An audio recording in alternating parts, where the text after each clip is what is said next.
Welcome back to another video. Today we're gonna be looking at the Dawn Era mod. This mod contains lots of high quality dinosaurs that you can tame, ride, and well, I guess farm as well. And yeah, we're gonna showcase everything that's in, all the creatures that's in here, all the items, and what everything does. So let's get into it. So we're going to split the dinosaurs into 3 different types: the large dinosaurs, the small dinosaurs, and the aquatic dinosaurs. So let's start with the pets. So the first dinosaur we're going to look at is the Dimorphodon. They will occasionally climb trees and glide off them, and they can be tamed with raw meat. But keep in mind, you have to use either meat from the Dawn Era mod or vanilla meat, because if the meat is modded meat, they do not eat them. So once tamed, these guys cannot be ridden. However, you can use them as a good hunting companions, as they do quite a bit of damage and also have a decent amount of health and are relatively easy to tame compared to the other ones. Next up, we have the Struthiomimus. These creatures are very scaredish and they will run away from the player whenever they get too close.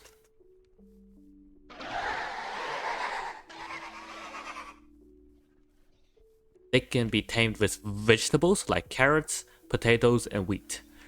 And once tamed, they cannot be ridden.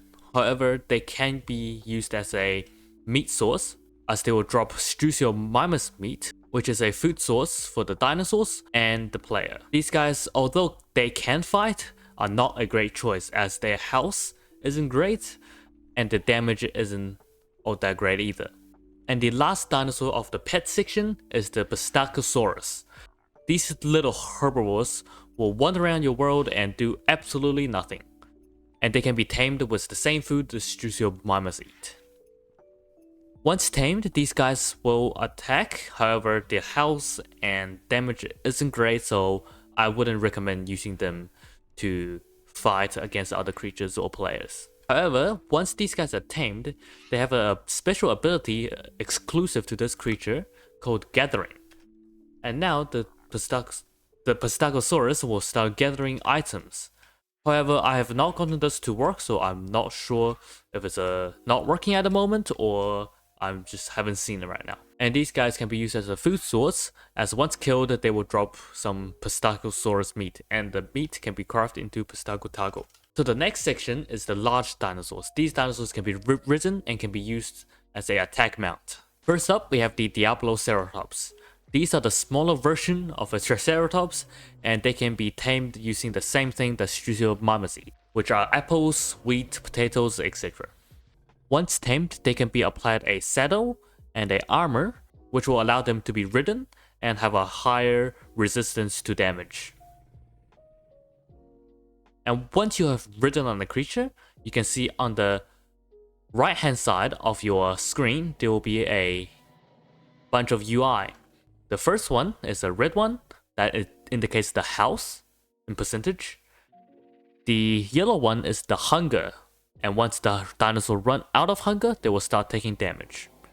And the third one, the green one, will be the stamina. The green bar will drain once you're doing certain actions.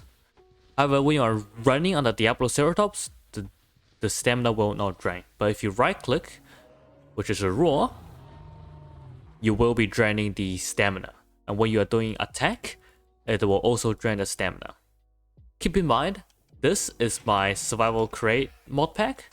So all the dinosaur stats has been altered down. As you can see, this guy, after taming, has 63 health. However, in the normal one, I believe they have more than 100 health. And just a quick mention, if you have played the game Ark Survival Evolved or Ark Survival Ascended before, then this UI and whole taming system will be very familiar to you, so you can just expect pretty much the same thing from Ark as you can expect from this mod. The Ceratosaurus is an aggressive carnivore that will attack any players or creatures that comes beside it. And it will also attack random creatures when they are hungry, meaning when their hunger bar decreases. The Ceratosaurus can be tamed with meat, which is the same as if you're taming the Dimorphodon. Once tamed, you can also equip them with a saddle and an armor, which they will look like this. these creatures will actually be able to damage leaves and eventually cut down trees once they are large enough. As you can see, the Ceratosaurs, once running through the leaves, they will destroy them. And you can change this in the config, I believe. And the attack is just the bite and roar.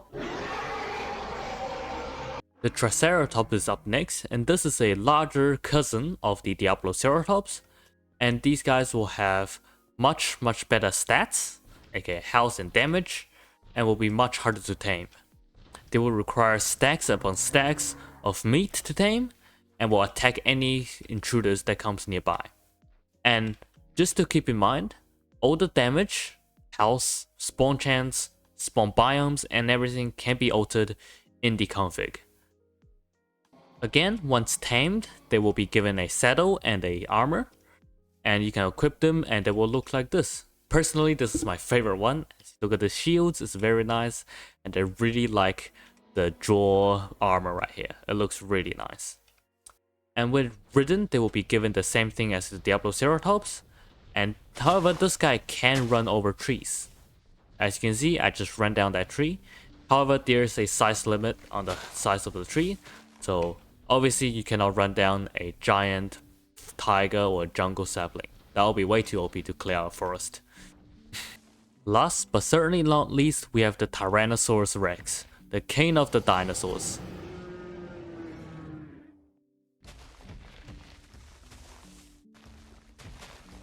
These guys will be able to run down most large to medium trees and will be very difficult to tame with meat, as it requires up to 5 stacks of meat to tame.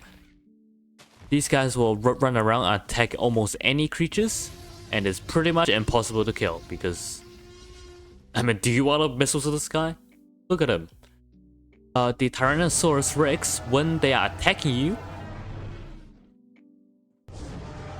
attacking me, sir, ma'am, they'll be given the fracture and slowness effect, which means when you walk, you will be bleeding, and you will not be able to walk at all because of your slowness.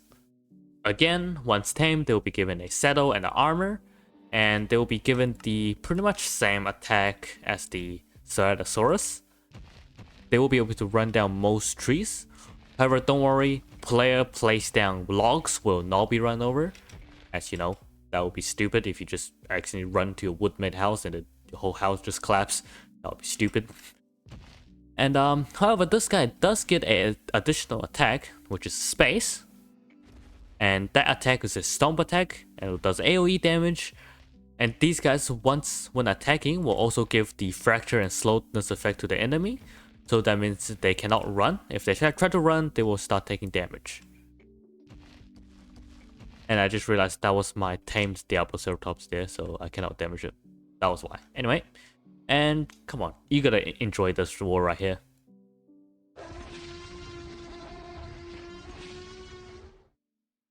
And now we're up to the next section, which is the underwater creatures. Now, most of these creatures cannot be tamed, but they are a great addition to your world as they get a lot of ambience and just dynamic to your world. The first creature we have is the Dunkleostetus. These creatures will spawn in ocean biomes, and you can tame them by dropping fish in the ocean.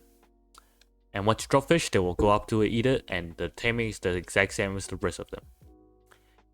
And just to keep in mind, these guys does not have a saddle or armor. However, you can ride them.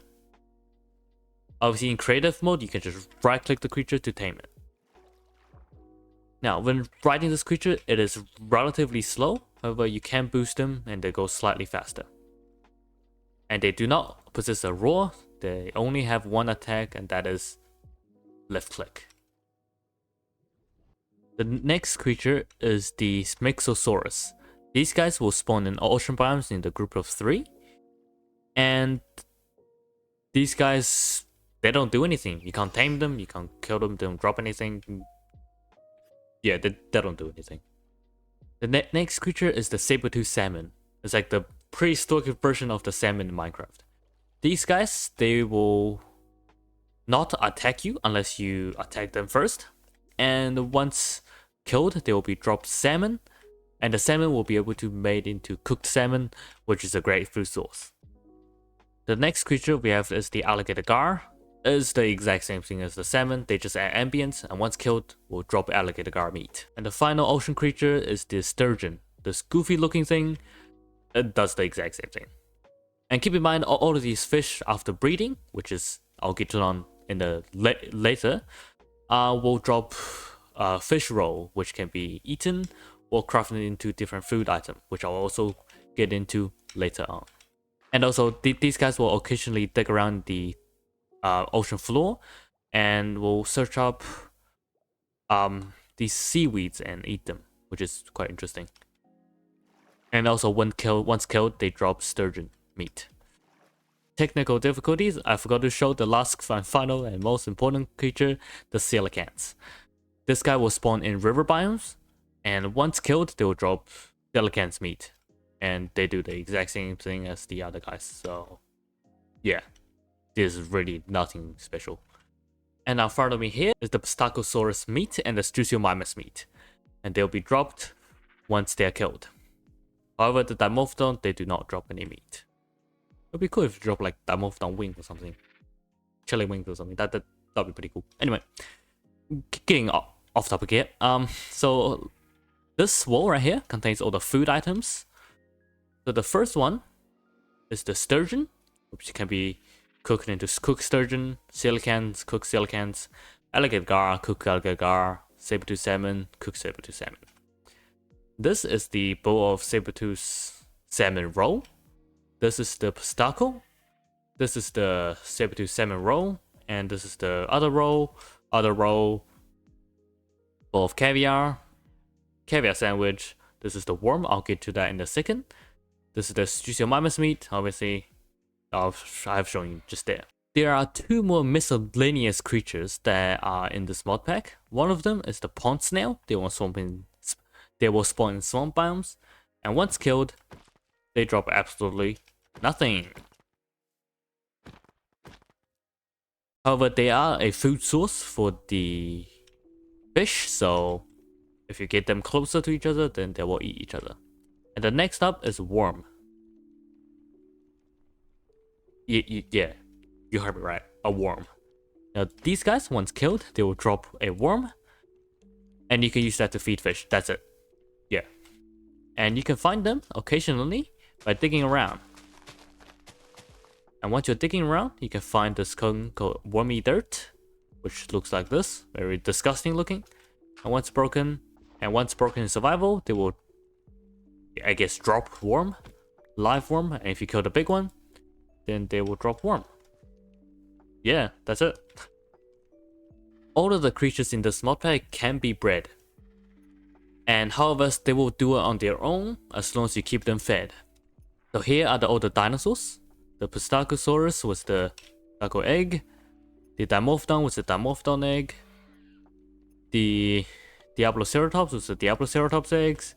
Ceratosaurus egg. The Triceratops egg. And the Tyrannosaurus egg. Dunkleosteus can be bred as well, and once bred, they will drop this egg. I guess they will lay this egg on the ground. So this is what they look like, except they will lay it on the underwater. And over here is what the fish egg will look like. This is the fertilized seagrass, which means that once they hatch, they will drop a random fish baby, which is, I guess, completely by chance on what fish is nearby. So if a coelacanth is nearby and two coelacanths that breed with each other, and they will find the closest seagrass, they will turn it into a fertilized seagrass, and then they will breed. And then once the egg hatched, it will pop with coelacanth baby and not saber-tooth salmon baby. There are 3 more items that you can make and found and drop in the mod pack. So the first thing is the Triceratops horn. This will be given to you when you kill a Triceratops, and this is used to craft dinosaur armor for the Tyrannosaurus Rex and many other more. Now this is the inspecting spyglass. Once you are looking at the creature with this, if you're looking at a tamed creature with this, it will give them their name, which if you change the name with the name tag, they will show the new name, and their sex, which is male or female, the health, hunger, and stamina. And the last item is the bone whistle. You can think of this as a arc whistle command. Once you right click, a certain dinosaur that's closer to you, or in the vicinity, will follow you, and you can right click this again, and they will sit down. So you can command them between follow and wait, which is a pretty easy way. Instead of going into their inventory, shift right click and use the UI. And now I will explain the UI. So if you have played Ark Survival Evolved, this will become very easy, very obvious. But if you haven't, you shift right click on the dinosaur, you can access this wheel. They will be given many options that you can use to command their behavior. You can access their inventory, which you can edit their saddle or armor if they have one. You can edit their movement, which will be wait, follow, or wander. You can change their behavior from aggressive, which means they will attack any creatures coming nearby, if they are standing or wandering. Passive is only when you get attacked, or you attack something, or they get attacked. And ignore is just they ignore everything except when you attack something. If you attack something, they will still go after it. And you can combine. You can also edit eating, so you can stop it from eating food, or you can allow it to eat food. And the Stachosaurus is the only one with another option that's called action, which I've shown you earlier. You can use it to gather items. Okay, thank you guys so much for watching, and that is everything I have to show you about this mod, how to change configs to this mod, how to download this mod, and all the upcoming content. And if you guys enjoyed, definitely give this video a like and subscribe. This took a while to make. And yeah, if you really like survival Minecraft, you should go check out my new video. It's not doing so good right now, but please go check it out. I'll link it in the description. I'll put it in the end of the video card. You can probably see it like now. But anyway, thank you guys so much for watching, and I'll see you guys in a bit. Adios.